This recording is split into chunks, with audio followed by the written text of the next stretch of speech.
ध्यान, ध्यान और ध्यान विज्ञान के लिए सबसे अच्छा है। रविवार के सिस्टेंस क्लासिक्स में आप पाराशर रावण द्वारा लिखित महेश की महायात्रा सुनेंगे। केदार चतुर्जी माशाई ने कहा, आजकल तुम थोड़े नास्तिक हो गए हो। तुम कुछ भी मानना नहीं चाहते। जब तुम थोड़ा और सीखोगे तो समझ जाओगे कि ईश्वर है। तुम मुझे गुमराह कर रहे हो। क्या तुमने अपने पूर्वजों को देखा है? क्या तुमने मैकडोनाल्ड, चर्चिल, बॉल्डविन को देखा है? लेकिन तुम उनके साथ बहस क्यों कर रहे हो? ठीक है, मैं हार स्वीकार करता हूं। तुम्हें अपनी किस्मत स्वीकार करनी होगी। क्या कमजोरों की पूजा करना सही है? ईश्वर कभी कभी अपने भक्तों से कहते हैं, मैं दुनिया का प्रकाश हूं। अगर तुम्हें वह प्रकाश मिल जाए तो तुम सब कुछ देख सकते हो। समझे? सांप ने पूछा, क्या तुमने देखा चाचा? मैंने क्या किया? जो लोग कोलकाता की सड़कों पर चलते हैं उनमें से कुछ भिखारी हैं, कुछ दुकानदार हैं, कुछ मजदूर हैं, कुछ और कुछ। तुम सोचते हो कि सब कुछ समझते हैं। मनुष्य इतने मोटे नहीं हैं। उनमें अधिकतम 2 से 10 भूत मिल सकते हैं, लेकिन यह जानना मुश्किल है। महेश मित्तर कौन है? क्या तुम नहीं जानते? वह हमारे माजलपुर के चारण घोष के चाचा के दामाद हैं। वह कुछ भी नहीं मानते थे, लेकिन अंतिम चरण में उन्हें भी इसे स्वीकार करना पड़ा। सभी ने वही कहा। क्या हुआ? बताओ चाचा। चाचा ने हुक्का हाथ में लेकर बोलना शुरू किया। 30-40 साल पहले की कहानी। महेश मित्तर श्याम बाजार के शिवचंद्र कॉलेज में प्रोफेसर थे। चाचा प्रोफेसर थे। वह एक असाधारण छात्र थे, लेकिन वह एक उग्रवादी थे। वह ईश्वर, अगता, परलोक कुछ भी नहीं मानते थे। अपनी पत्नी के मरने के बाद भी उन्होंने शादी नहीं की। वह खाना नहीं चाहते थे। वह कहते थे, अगर तुम खाना नहीं खाओगे तो हिंदू क्रांति की कोई उम्मीद नहीं है। कोई जाति बढ़ नहीं सकती। महेश के आंदोलन के लिए उग्रवादियों ने उन्हें एक घर में रखा। लेकिन जितने भी वे असभ्य थे, उनका स्वभाव असभ्य था। उन्होंने भारत के बारे में कभी झूठ नहीं बोला। उनका सबसे अच्छा दोस्त हरिनाथ कुंडू था।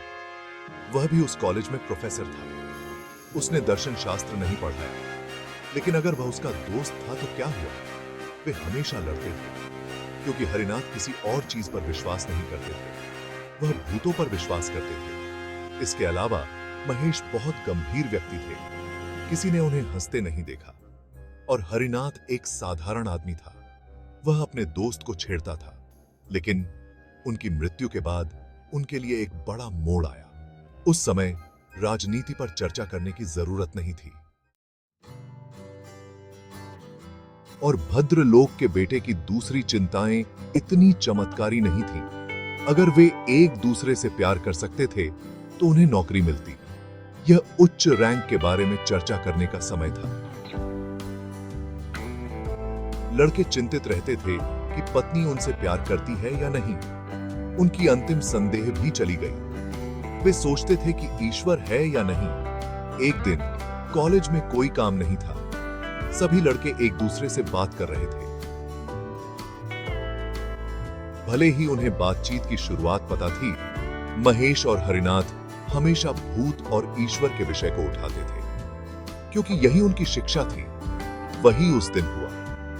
चर्चा जी चाकुर के अर्थ से शुरू हुई। कॉलेज के पंडित दीनबंधु बच्चाश्वती माशाई दुखी थे। युवाओं की लालच इतनी बढ़ गई है कि कोई इसे स्वीकार नहीं करना चाहता। महेश बाबू ने कहा, सभी के लिए लालच बढ़ गया है। यह बढ़ना बेहतर है, अन्यथा मानवता कैसे विकसित होगी? पंडित माशाई ने जवाब दिया, लालच पाप है। पाप मृत्यु है। महेश बाबू ने जवाब दिया, भले ही लालच बढ़े, मृत्यु को नहीं रोका जा सकता। क्या इसे रोका जा सकता है? देखते हुए कि चर्चा अच्छी नहीं जा रही थी, हरिनाथ बाबू ने कहा, हमारे जैसे लोगों के लिए मृत्यु के बाद लालची होना बेहतर है।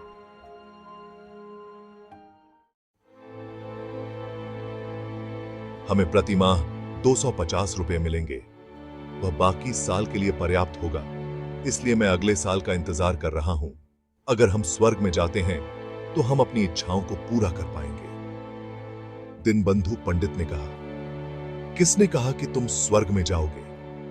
क्या तुम जानते हो कि स्वर्ग क्या है? मैं सब कुछ जानता हूं पंडित महाशय। यह एक विशेष जगह है। यह न गर्म है और न ठंडा। मंदाकिनी कूलकुल, परिजात का झोप, कल्पतरु के पेड़, अंगूर, पान के पत्ते, आम, रसगुल्ला, कटलेट, सब कुछ है। इसे छोड़ो और खाओ। सेटिंग्स।